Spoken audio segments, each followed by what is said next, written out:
कानी बहू। किशोरी लाल जी के बेटे राघव की शादी की बात जगह जगह चल रही थी, लेकिन किशोरी लाल जी को कोई लड़की पसंद ही नहीं आती थी। और उसकी एक ही वजह थी, किशोरी लाल जी का लालची होना। उनको लड़की वालों से मोटा दहेज चाहिए था और इसी चक्कर में एक दिन वो एक बहुत पैसे वाले के घर अपने बेटे का रिश्ता लेकर पहुंचे। उस आदमी का नाम था ओम प्रकाश। देखिए किशोरी लाल जी, मेरी एक ही बेटी है और मेरी सारी संपत्ति जायदाद सब कुछ मेरी बेटी नैना का ही है। पापा, नाम से लगता है बहुत खूबसूरत होगी। कितना अच्छा नाम है ना, नैना। हाँ, वैसे बात तो सही है आपकी। अब इतना पैसा है, जमीन जायदाद है, इकलौती बेटी, आप भी क्या करेंगे? सब कुछ उसे ही देंगे ना। बिल्कुल ठीक पहचाना आपने। बस बेटी की शादी और सारी जायदाद उसके नाम। पापा, बिना देखे हाँ कर दीजिए ना। इतना अच्छा रिश्ता फिर कहाँ मिलेगा? माला माल हो जाएंगे हम। मैं अपनी बेटी को बुलाता हूँ। अरे नहीं नहीं नहीं नहीं, आपकी बेटी का नाम नैना है, सुनकर ही लगता है बहुत सुंदर होगी। रहने दीजिए अंकल, मैं तो आपकी बेटी के नाम से ही इतना खुश हो गया हूँ कि उसे बिना देखे शादी करने को तैयार हूँ। अब तो मैं उसका चेहरा सीधे शादी के बाद ही देखूंगा। और इस तरह राघव नैना का चेहरा नहीं देखता और उससे शादी कर लेता है। शादी के बाद अपनी सुहाग रात पर जब राघव नैना का घूंघट उठाकर देखता है तो नैना की आंखें बंद थी। कितने खूबसूरत हो तुम नैना, जरा अपनी आंखें खोलकर मेरी तरफ देखो तो सही। नहीं, मुझे शर्म आती है। अरे, मैंने तुम्हें शादी से पहले भी नहीं देखा, और अब अगर तुम आंखें खोलकर मुझे देखोगी भी नहीं तो मुझे अच्छा कैसे लगेगा? इससे पहले कि नैना अपनी आंखें खोलकर राघव की तरफ देखती, अचानक से लाइट चली गई और राघव नैना को पूरी तरह से देख भी नहीं पाया। अगली सुबह नैना राघव के लिए नाश्ता बनाकर लेकर आई। अरे ये क्या, आधा पराठा सेका हुआ है और आधा बिल्कुल कच्चा। ये तुमने क्या किया नैना? बहू, तुमने क्या आधा पराठा तवे से नीचे लटका कर रखा था, जो आधा सिका है और आधा कच्चा? मुझे जितना दिखेगा उतना ही तो सीखूंगी ना पापा जी। जहाँ जहाँ मुझे नजर आ रहा था वहाँ मैंने सीख लिया, जहाँ जहाँ नहीं दिखा वहाँ कच्चा रह गया होगा। इसका क्या मतलब है? ये कैसा मजाक कर रही है तुम? अरे बहू, तुमने इतना लंबा घूंघट क्यों लगाया हुआ है? देखो, हमारे घर में बहुओं को बेटी की तरह रखा जाता है, और फिर तुम तो इतना सारा माल लेकर आई हो। देखो, ये घूंघट डालकर रखने की कोई ज़रूरत नहीं है।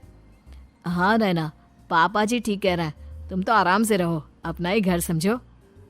नैना अचानक से अपना घूंघट उठा लेती है। अरे ये क्या पापा, नैना की तो एक आंख फूटी हुई है। नाम से नैना, लेकिन ये तो कानी बहू निकली। मेरे साथ धोखा हुआ है, धोखा। बिना दिखाए अपनी कानी लड़की मेरे संग ब्याह दी। मुझे कानी बीवी नहीं चाहिए। मुझे अभी ओम प्रकाश जी से बात करनी पड़ेगी। आखिर उन्होंने मेरे साथ ऐसा किया क्यों? अरे, आप लोगों ने ही तो पापा से कहा था कि आप लोग शादी से पहले मुझे देखना नहीं चाहते। अब मेरे पापा पर क्यों इल्जाम लगा रहे हैं? अरे लेकिन उन्हें बताना तो चाहिए था ना कि तुम कानी हो, एक आंख से तुम्हें दिखाई नहीं देता।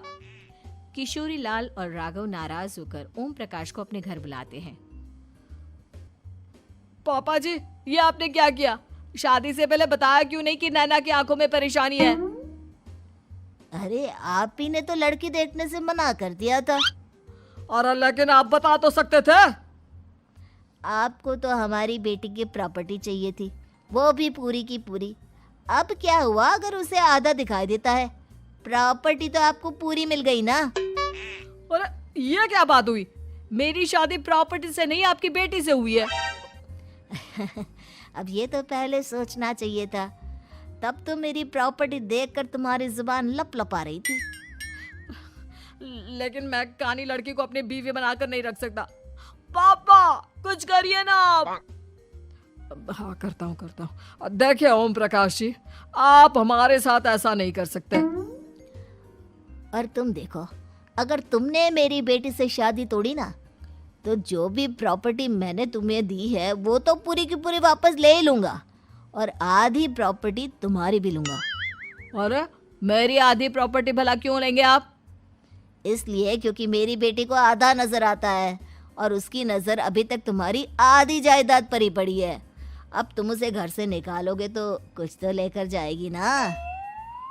और अगर हम आपकी बेटी को अपने घर की बहू बनाकर रखे तो? तो तुम्हारी पूरी प्रॉपर्टी तुम्हारी ही रहेगी, और जो मैंने तुम्हें दिया है ना, उसमें से बस मैं आधा लेकर जाऊंगा। अरे लेकिन अब आप अपनी दी हुई प्रॉपर्टी में से आधी वापस क्यों लेकर जाएंगे? अगर मैं आपकी बेटी को अपनी पत्नी बनाकर रखने को तैयार हूं तो? इसलिए ताकि भविष्य में अगर तुम मेरी बेटी को धोखा दो तो उसके पास कुछ तो रहे जो पति का हो। वैसे मेरे पास तो बहुत कुछ है, लेकिन अपने पति की कोई निशानी तो उसके पास होनी चाहिए ना। अब अगर तुमने मेरी बेटी को कहानी कहा तो तुम्हें प्रॉपर्टी भी कहानी ही मिलेगी, पूरी नहीं। जमाए राजा। किशोरी लाल और राघव समझ चुके थे कि वो बुरी तरह फंस चुके हैं और अब उनके पास वहां से निकलने का कोई चारा नहीं है। अब समझ में आया ना, लालच बुरी बला होती है। एक तो तुम्हें प्रॉपर्टी मिली, ऊपर से बीवी मिली, उसमें तुम्हें नखरे भी दिखाने हैं।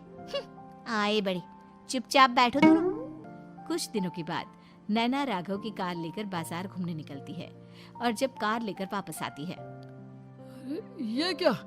एक तरफ से मेरी गाड़ी पूरी खराब हो चुकी है। लगता है तुमने मेरी गाड़ी को किसी दूसरी गाड़ी के साथ एक्सीडेंट किया है। अरे अरे कितना बड़ा नुकसान कर दिया तुमने बहू। वो क्या है ना पापा जी, मुझे एक आंख से दिखाई नहीं दे रहा था, सामने से गाड़ी आ रही थी। मुझे तो सिर्फ आधा ही दिखाई दिया और वो गाड़ी मेरी कार से रगड़ते हुए निकल गई। अब मैं क्या करूं बताओ? आप इसे ठीक कराने के पैसे कौन देगा? तुम्हारे पापा? तुमने मुझसे इस तरह से बात की? अभी रुको। नैना राघव की शिकायत ओम प्रकाश को कर देती है। देखो राघव, अब जो मेरी आधी प्रॉपर्टी तुम्हारे पास थी ना, उसमें से आधी और मैं लेकर जाऊंगा, क्योंकि तुमने मेरी बेटी को डांटा। अरे नहीं नहीं पापा जी, गलती हो गई, माफ कर दो। गलती की तो कोई गुंजाइश ही नहीं। अगली बार मेरी बेटी को डांटा तो बची हुई आधी में से आधी और ले जाऊंगा। लालच के चक्कर में हम दोनों ने बहुत बड़ी गलती कर दी बेटा। एक तो तुम्हें कानी बहू मिली और ऊपर से जो माल मिला वो भी काना। इस तरह राघव की हर एक गलती पर ओम प्रकाश उसकी प्रॉपर्टी का आधा आधा हिस्सा लेकर अपना सारा माल वापस ले गया और राघव को कानी बीवी से काम चलाना पड़ा। भाई लालच वाकई में बुरी बला है।